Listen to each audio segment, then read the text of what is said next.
The phone rang at 11:47 at night, and I knew before I even answered it that something was terribly wrong, because my 19-year-old granddaughter never called that late, unless the world had come apart. Olivia was crying so hard I could barely understand her, telling me she was sitting inside a police station, telling me nobody believed a single word she said. 3 weeks later, I stood inside a warehouse filled with stolen luxury cars, watching a screen display every lie the man who framed her had ever told, while federal agents moved in around us.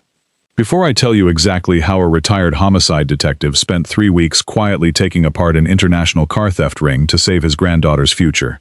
let me know in the comments where you're watching this from. And hit subscribe if you believe the truth always finds its way to the surface at exactly the right moment. My name is Robert Hayes.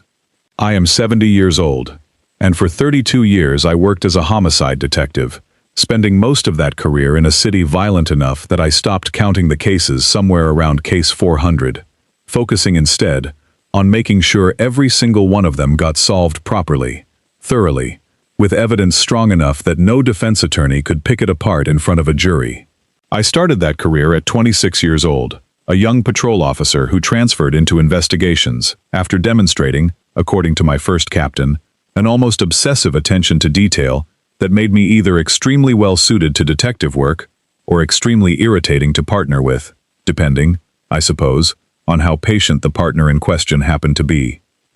I built a reputation over those 3 decades as a detective who refused to close a case simply because a convenient suspect presented himself, insisting instead on following evidence wherever it actually led, even when that meant weeks of additional work that a less careful investigator might have skipped entirely. I remember a young detective early in my career asking me once why I insisted on re-interviewing witnesses whose statements already supported our working theory, and I told him something my own training officer had told me decades earlier, that confirmation is not the same thing as truth, and that a detective who only looks for evidence supporting what he already believes will eventually convict an innocent person, or worse, let a guilty one walk free while someone else pays for their crime. That philosophy defined my entire career, and it would come to matter more than I ever could have anticipated when my own granddaughter's freedom depended on exactly that same discipline. I retired 6 years ago with a closure rate that still, if I'm honest, remains something I'm quietly proud of. A career built on the same unglamorous, patient principle that guided almost everything meaningful I ever accomplished.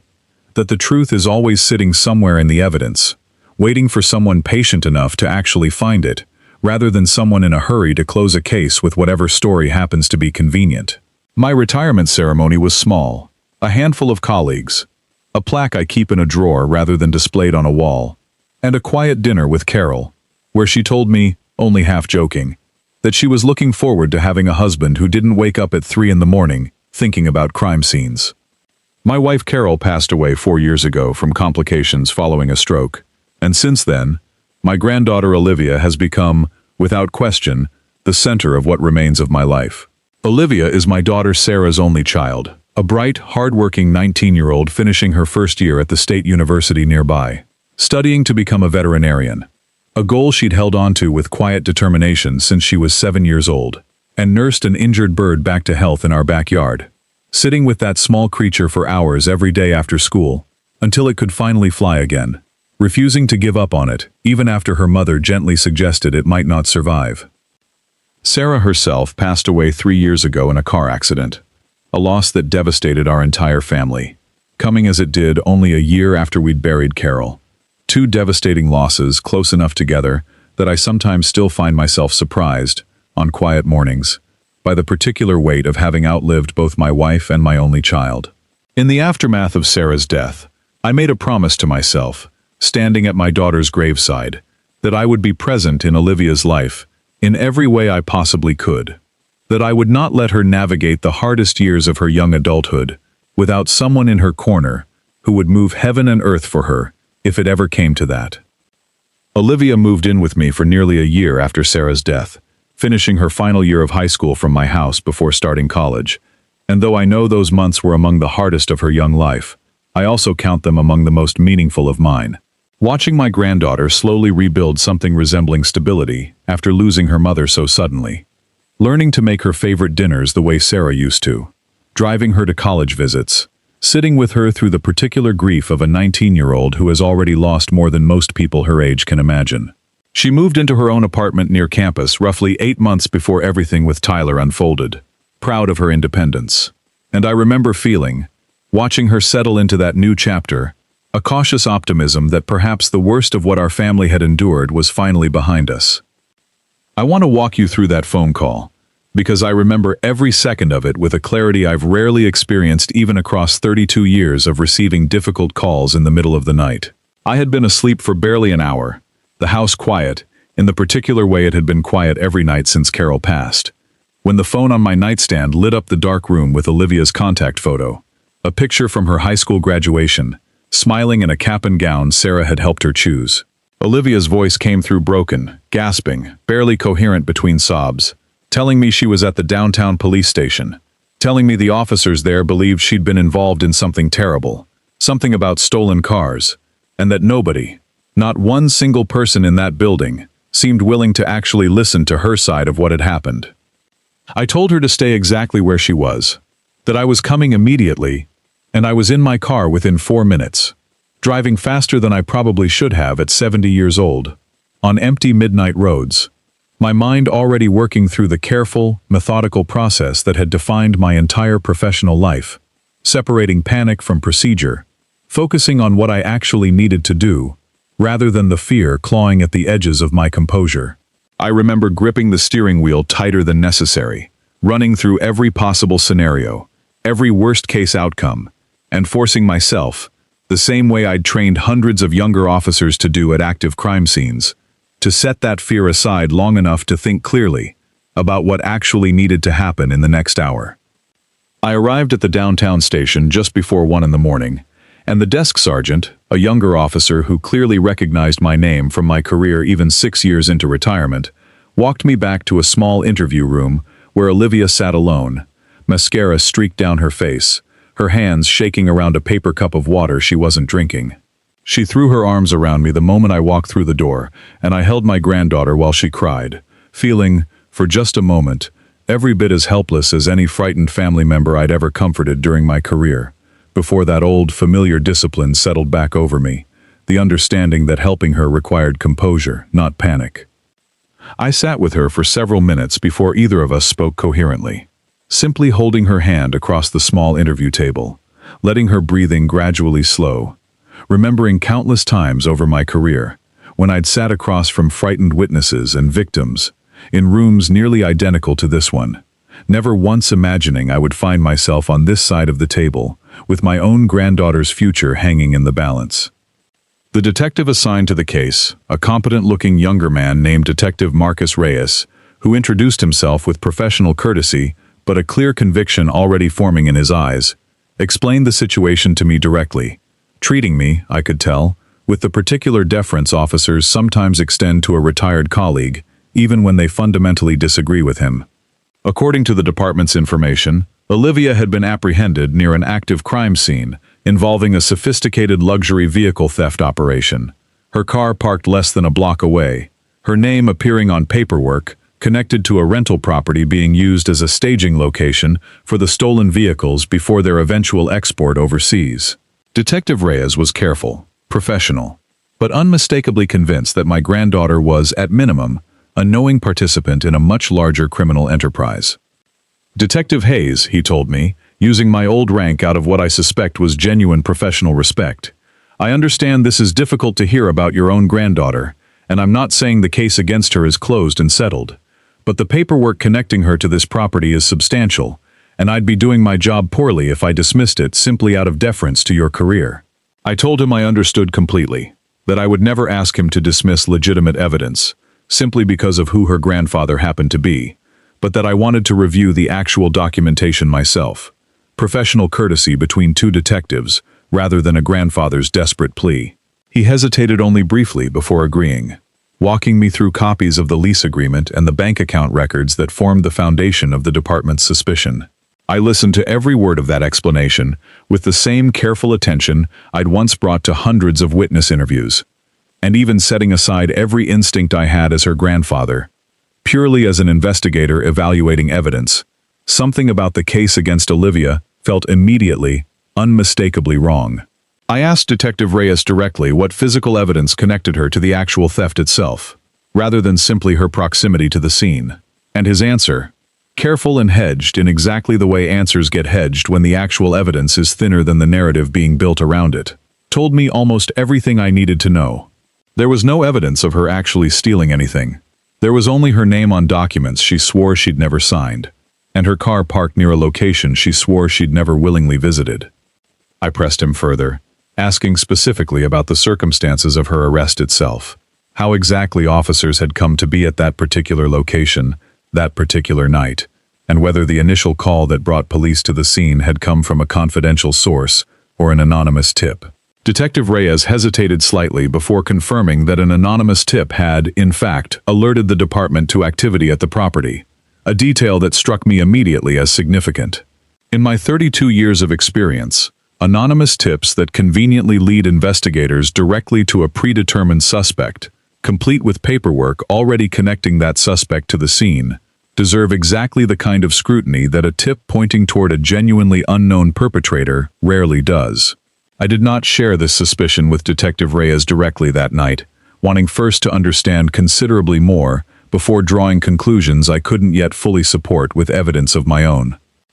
Olivia was released that night on her own recognizance, the department not yet having enough to formally charge her, though Detective Reyes made clear the investigation remained very much open, and that she should not consider herself cleared. I drove her back to my house rather than her apartment, unwilling to let her be alone that night, and we sat at my kitchen table until nearly 4 in the morning, while she told me everything, her voice steadying gradually, as the initial shock wore off into something closer to exhausted clarity. She told me about Tyler Mason, her ex-boyfriend of nearly a year, a relationship that had ended abruptly almost 6 weeks earlier, when Tyler simply stopped responding to her calls and texts, disappearing from her life, with no explanation, after months of what she'd believed was a genuinely serious relationship. She described how they'd met at a coffee shop near campus, how Tyler had seemed impossibly charming and attentive in those early months, remembering small details about her life, showing up with flowers on difficult days, presenting himself as a successful young insurance adjuster with a stable career and genuine ambitions for their future together. Exactly the kind of steady, attentive partner a young woman still grieving her mother might find herself especially drawn to trusting completely. She mentioned, almost as an afterthought, that Tyler had asked her, roughly 2 months before their sudden breakup, to sign what he'd described as a simple co-signing document for an apartment he was renting, explaining he needed a second name on the lease temporarily to satisfy a landlord's income requirements, promising it was purely a formality that would never actually obligate her to anything. Olivia, trusting him completely at the time, had signed without reading it particularly carefully, a detail she now recounted with visible, growing horror, as she began to understand its potential significance. "He made it seem so normal, Grandpa," she told me, her voice cracking again. "He said his landlord was being difficult about his freelance income, and just needed a formality. I didn't even think twice about it. Why would I have thought twice about it?" I sat across that kitchen table listening to my granddaughter describe exactly the kind of manipulation I had seen countless times throughout my career, a trusted relationship exploited to obtain a signature that would later serve a purpose the signer never understood or consented to. I asked her, as gently as I could manage, whether Tyler had ever asked her to sign anything else during their relationship, and she paused, thinking hard, before mentioning a second document. Something about a joint bank account Tyler had described as a way to build credit together, for their eventual future. Another document she'd signed without fully reading, trusting the man she believed loved her rather than scrutinizing paperwork the way, I thought with a familiar professional heaviness, she absolutely should have been able to trust him enough not to need to scrutinize. I did not tell her, that first night, how serious I suspected this might actually be. I simply told her that I believed her completely, that we would figure this out together, and that she needed to get some sleep while I began working through exactly what needed to happen next. I remember watching her finally drift off on my living room couch sometime after 4 in the morning, and sitting alone in my kitchen afterward, staring at the collection of documents Detective Reyes had allowed her to photograph before her release, feeling the particular cold, focused clarity I remembered from the most significant cases of my career, settling over me completely. I called Jack Turner the following morning. Jack had been my partner for nearly 18 of my 32 years on the force. A sharp, tenacious detective who retired 2 years before I did, and had spent his retirement doing occasional consulting work for defense attorneys and private investigators, keeping his skills sharp and his contacts current in ways my own more sedentary retirement never had. Jack and I had met on my very first day as a detective, assigned as partners by a captain who, Jack liked to joke, clearly had a sense of humor, pairing a meticulous, cautious rookie with a detective known throughout the precinct for his aggressive, instinct-driven approach to investigation. We had clashed constantly during our first several months together, Jack accusing me of overthinking cases that needed decisive action, me accusing him of jumping to conclusions before the evidence fully supported them, until somewhere around our fourth case together, a particularly difficult homicide that neither of our individual approaches could crack alone, we discovered that our combined instincts, Jack's aggressive pursuit of leads, paired with my careful documentation and patience, produced results neither of us could achieve independently. Jack had been at Carol's funeral, at Sarah's funeral, standing beside me through every significant loss of my adult life, the way only a partner of 18 years truly can. And though our contact had grown less frequent in the years since both our retirements, the moment I called him about Olivia, I felt the same immediate, unshakable trust I'd relied on through hundreds of dangerous situations across our shared career. Jack answered on the second ring, the same way he always had during our working years together. And when I explained everything Olivia had told me, he was quiet for a long moment before responding with the exact words I needed to hear. Bobby, if your gut is telling you this kid is being set up, your gut has been right about exactly this kind of thing, more times than either of us can count. Let's go take a proper look at what we're actually dealing with. Jack drove over that same afternoon, and we spent the following 2 weeks working the way we always had as partners, methodically, patiently, dividing the investigation between us, the same way we'd divided hundreds of cases over nearly 2 decades. Jack still maintained relationships with several contacts in the department's financial crimes unit, and I used what remained of my own credibility, from 32 years of closed cases, to request, informally at first, copies of the paperwork connecting Olivia's name to the rental property at the center of the investigation.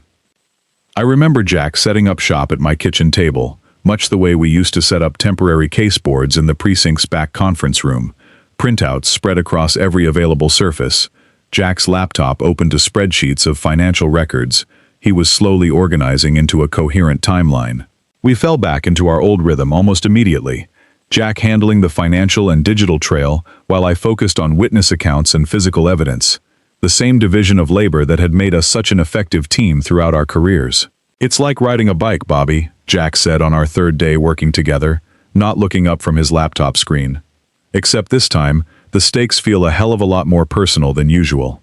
What we found in the first several days confirmed our worst suspicions. The lease agreement Olivia had signed, believing it to be a simple formality for Tyler's apartment, had in fact established her as a co-tenant of a property that, unbeknownst to her, had been used for months as a staging and processing location for stolen luxury vehicles awaiting export overseas. Bank records connected to that property, requested through channels Jack still had access to, revealed an account opened in Olivia's name roughly 3 months earlier, an account she had never personally opened, never accessed, and never even knew existed, used to process payments connected to the vehicle theft operation in ways specifically designed to leave her name attached to the financial trail, rather than the actual organizers of the scheme. Jack traced the account's opening back to a bank branch nearly 40 minutes from Olivia's apartment, a location she confirmed she had never visited, and pulled security footage, through a formal request Jack's contact was able to expedite, showing a woman resembling Olivia opening the account, wearing a baseball cap and sunglasses that obscured her face, just enough to create reasonable doubt about her actual identity, while still technically matching Olivia's general physical description, closely enough to support the narrative Tyler's network had constructed. "This is professional work, Bobby," Jack told me, studying the grainy footage on his laptop screen. "Whoever's actually running this operation knows exactly how to build a case against someone using misdirection, rather than outright forgery. It's harder to disprove, because on the surface, it looks like actual evidence rather than a fabrication."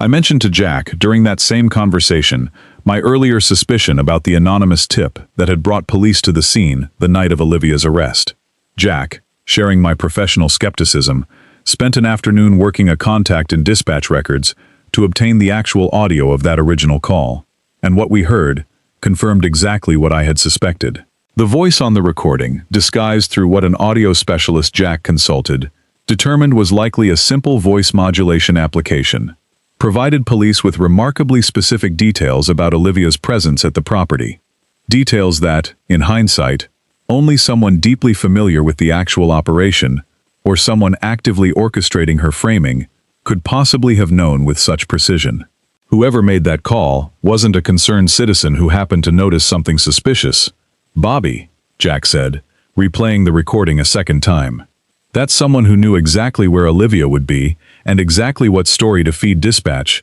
to guarantee she got arrested that specific night.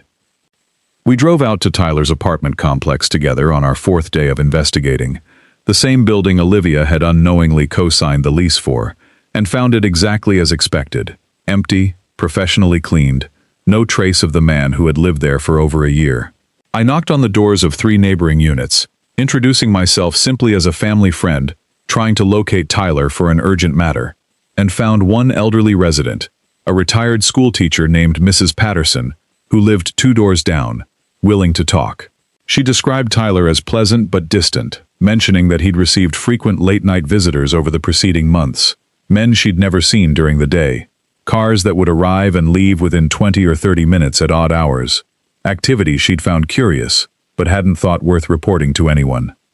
He moved out almost overnight, Mrs. Patterson told me, standing in her doorway with the careful reluctance of someone unused to strangers asking questions about neighbors. One day his car was there, the next day it wasn't, and a cleaning crew showed up within 48 hours to empty the place completely. I remember thinking it was strange how fast it all happened, like he'd been planning to leave for a while and was just waiting for the right moment. That detail, more than almost anything else we uncovered that week, confirmed for both Jack and me that Tyler's disappearance had been carefully planned, rather than a panicked reaction, timed deliberately to coincide with Olivia's arrest. Exactly the kind of coordinated exit strategy that suggested a far larger operation than a single opportunistic con artist working alone.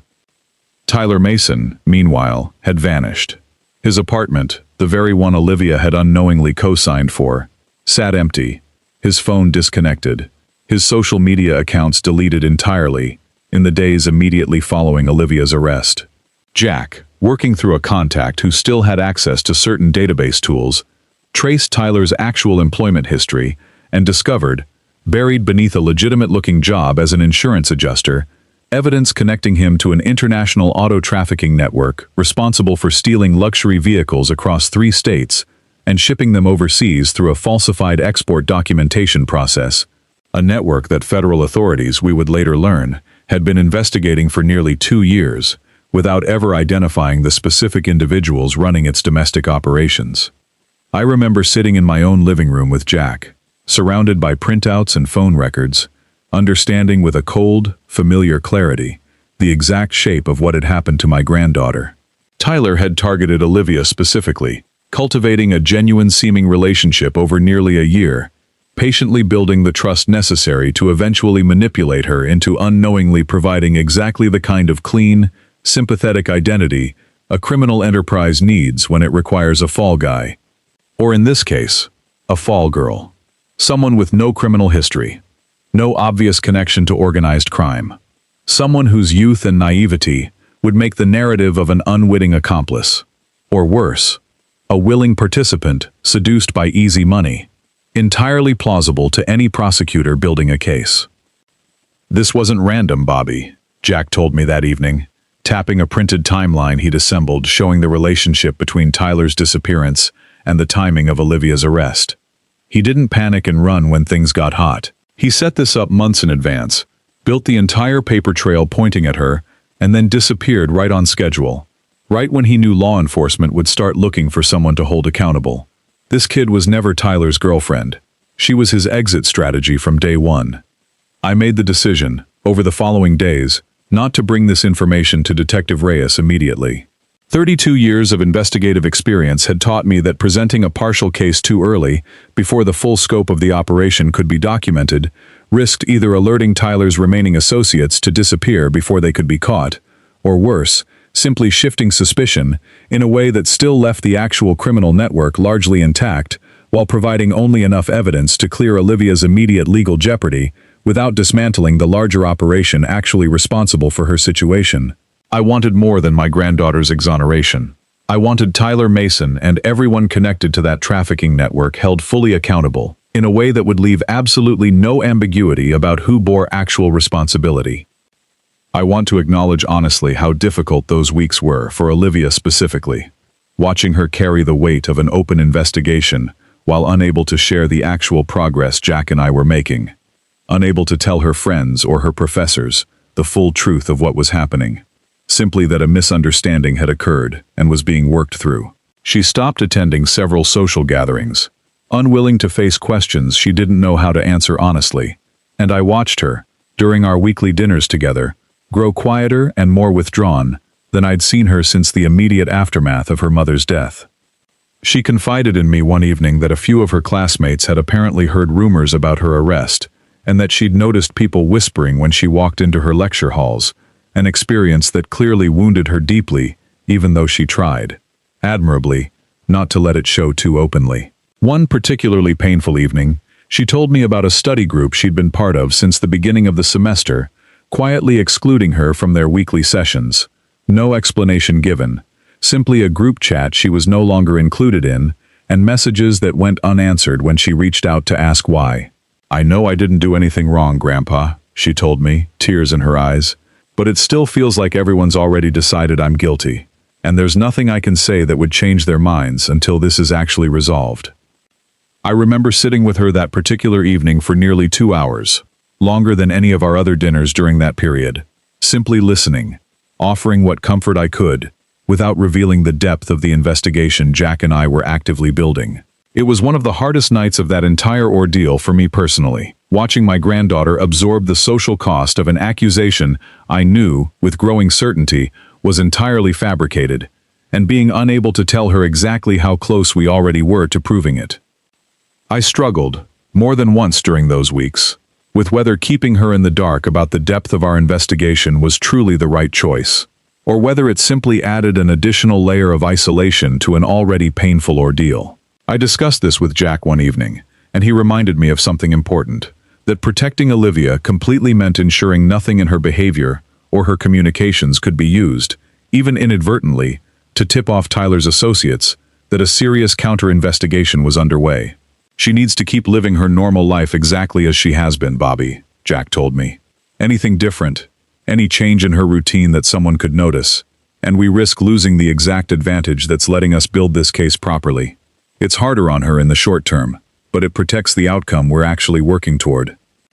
That caution proved justified roughly midway through our second week of investigation, when Jack discovered, through a routine check of Tyler's known associates, that one of them, a man later identified as a mid-level coordinator in the network, had made a phone call to a mutual acquaintance of Olivia's, asking casual, seemingly innocent questions about her recent behavior and state of mind. Jack recognized it immediately for what it likely was: a probe to determine whether Olivia suspected anything beyond the surface-level narrative Tyler's network had constructed, or whether she remained appropriately frightened and compliant with the story being built against her. We discussed, briefly and seriously, whether this development meant we needed to accelerate our timeline, potentially bringing what evidence we had to Agent Kowalski, before we felt fully prepared, rather than risk Tyler's network growing suspicious enough to destroy evidence or flee entirely.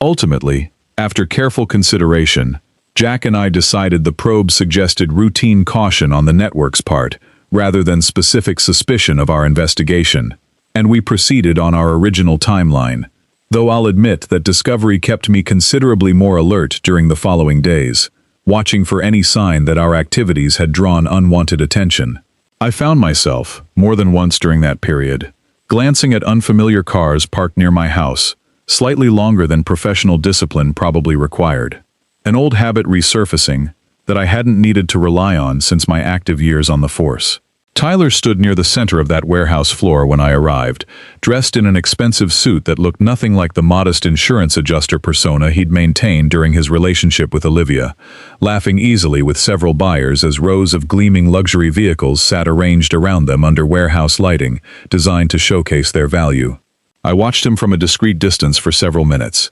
feeling something cold and controlled settle over me. The same particular calm I remembered from the most significant confrontations of my career. Understanding that the anger I felt on my granddaughter's behalf needed to remain entirely subordinate to the careful, methodical execution of exactly what needed to happen next. I studied his face, this young man who had spent nearly a year patiently cultivating my granddaughter's trust for exactly this purpose, and I felt, standing there in the warehouse shadows, the particular clarity that had guided me through hundreds of difficult confrontations across my career.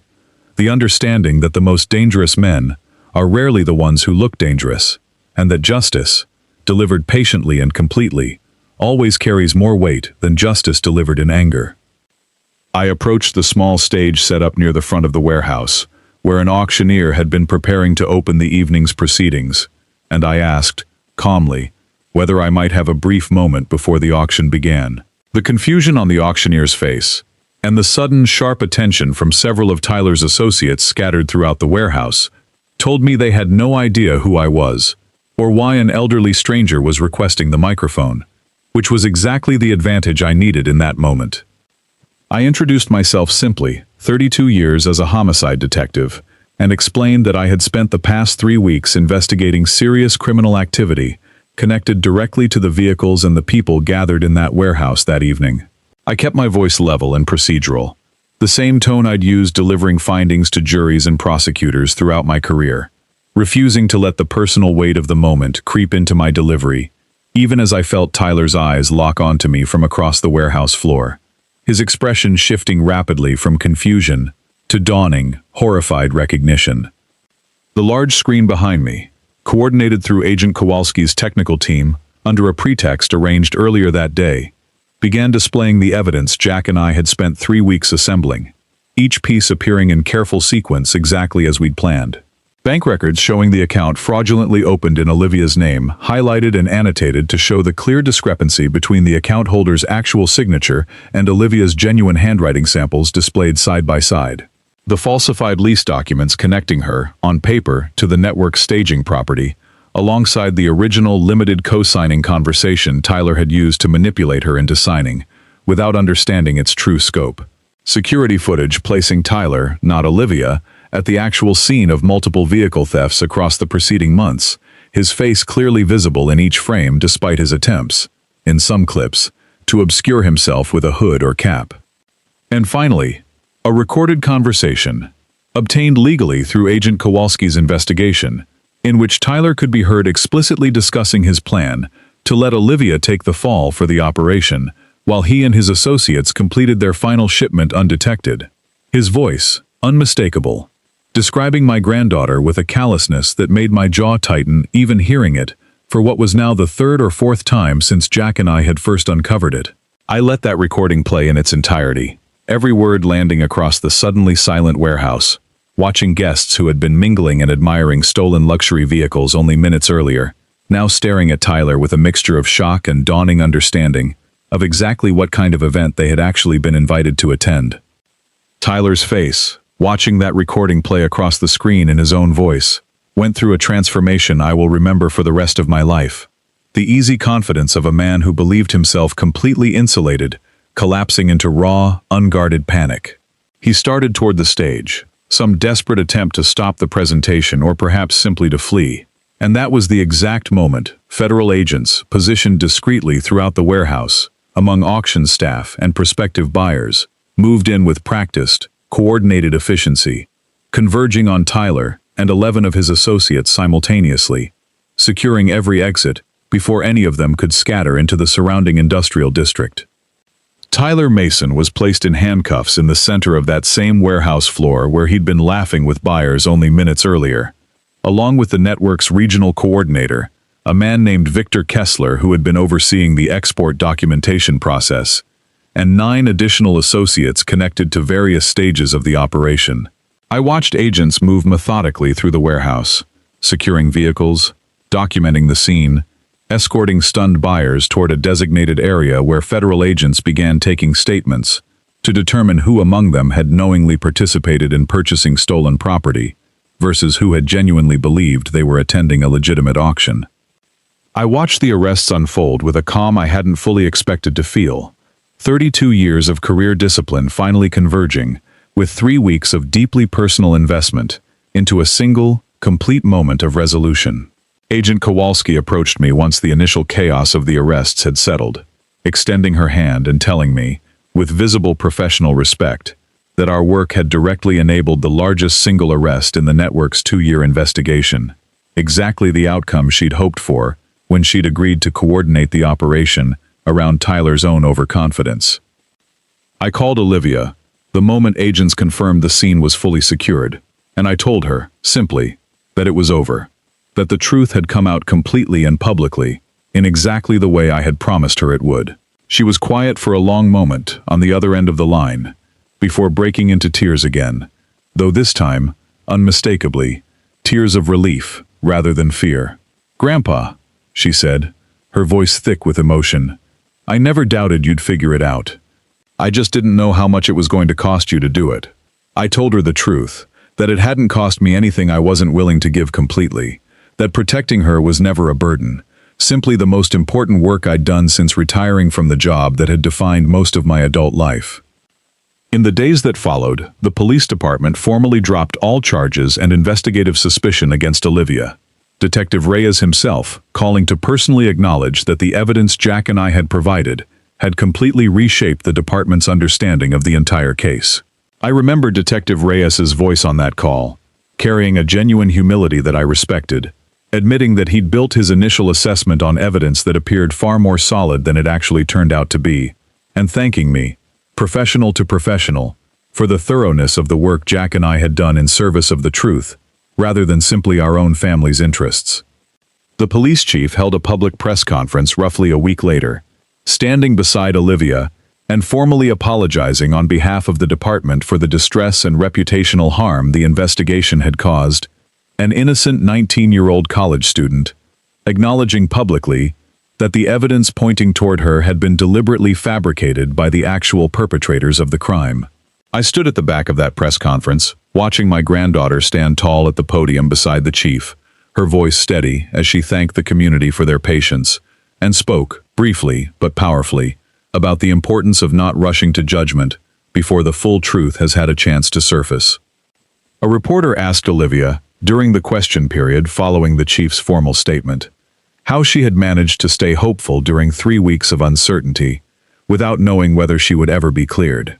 I remember her answer clearly, because it caught me off guard with its simple honesty. "I had my grandfather," she said, her voice carrying easily across the small crowd of assembled press. "He spent 32 years making sure the truth came out in cases far more complicated than mine. I never doubted, not for one single day, that he was going to find a way to fix this, even when I couldn't see how." I felt my throat tighten hearing her say that, standing at the back of that room, understanding in that moment just how completely my granddaughter had trusted me through an ordeal that would have broken far less resilient people. Several local news outlets picked up the story in the days that followed, framing it, to my quiet discomfort with the attention, as the story of a retired detective who wouldn't stop fighting for his granddaughter, though I always made a point in every interview of redirecting credit toward Jack, Detective Anand, and Agent Kowalski's entire team, all of whom had been essential to actually bringing the case to its conclusion. The federal case against Tyler Mason and his associates expanded significantly in the months that followed, prosecutors ultimately connecting the network to over 60 stolen vehicles across 3 states, representing tens of millions of dollars in stolen property, along with evidence of bribery involving at least one corrupt customs official who had been falsifying export documentation to allow the stolen vehicles passage overseas. Agent Kowalski kept me updated periodically as the broader case developed, and I remember the particular satisfaction of learning that Mrs. Patterson, Tyler's former neighbor, agreed to testify formally about the suspicious late-night activity she'd witnessed, her small, careful observation becoming one of several pieces of testimony that helped establish the timeline of the network's operations in that particular property. Agent Kowalski's team, working from the foundation Jack and I had provided, eventually traced the network's leadership structure across 4 states, identifying a coordinated operation that had been stealing luxury vehicles for nearly 3 years before its ultimate collapse.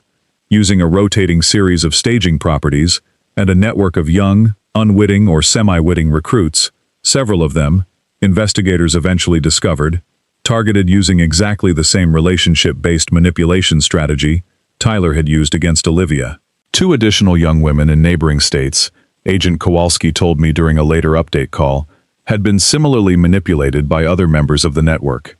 Their own reputations and legal standing threatened in nearly identical fashion before the case's collapse spared them from ever facing formal charges. I felt a particular grim satisfaction learning that our investigation had prevented harm reaching well beyond just my own granddaughter. Tyler, facing the weight of recorded evidence explicitly documenting his plan to frame Olivia, ultimately accepted a plea agreement rather than risk trial,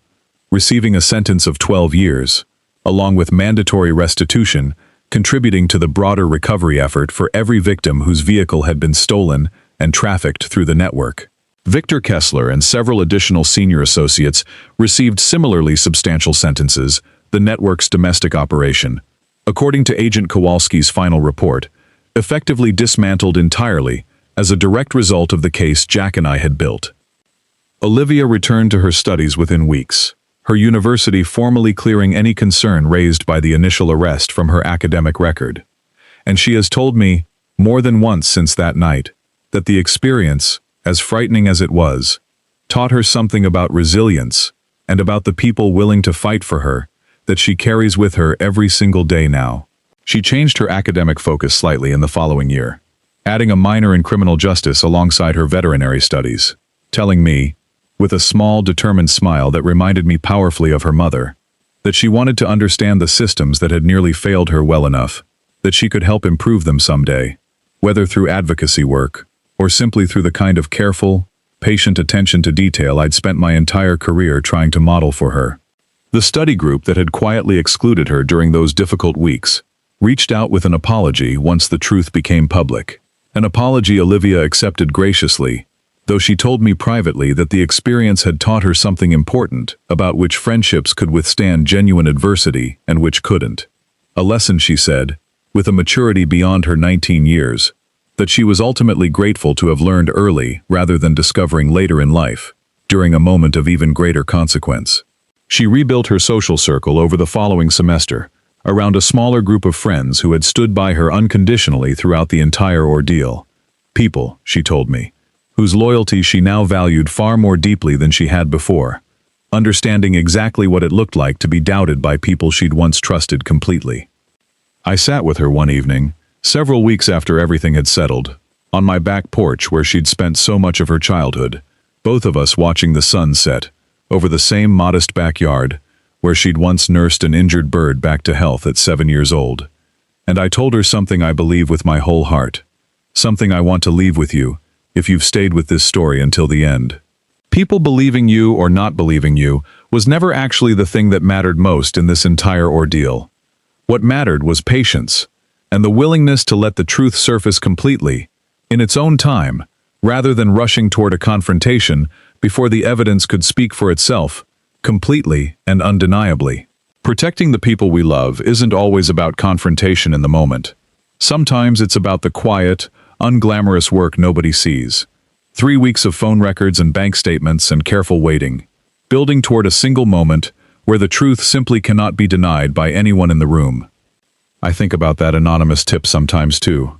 the disguised voice that set the entire false narrative in motion, and I think about how easily an ordinary family, without someone who understood exactly how to trace a fabricated case back to its true source, might have simply accepted that narrative as truth,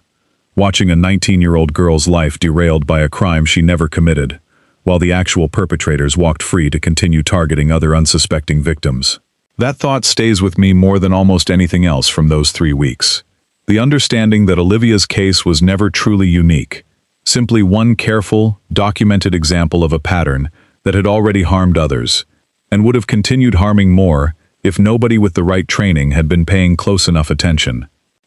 I think often, even now, about that phone call at 11:47 at night, about the particular helplessness of hearing my granddaughter sob into the phone from inside a police station, and about how close everything could have gone differently if I had panicked instead of thinking clearly. If I had trusted the department's initial assessment simply because it came from people wearing badges I once wore myself,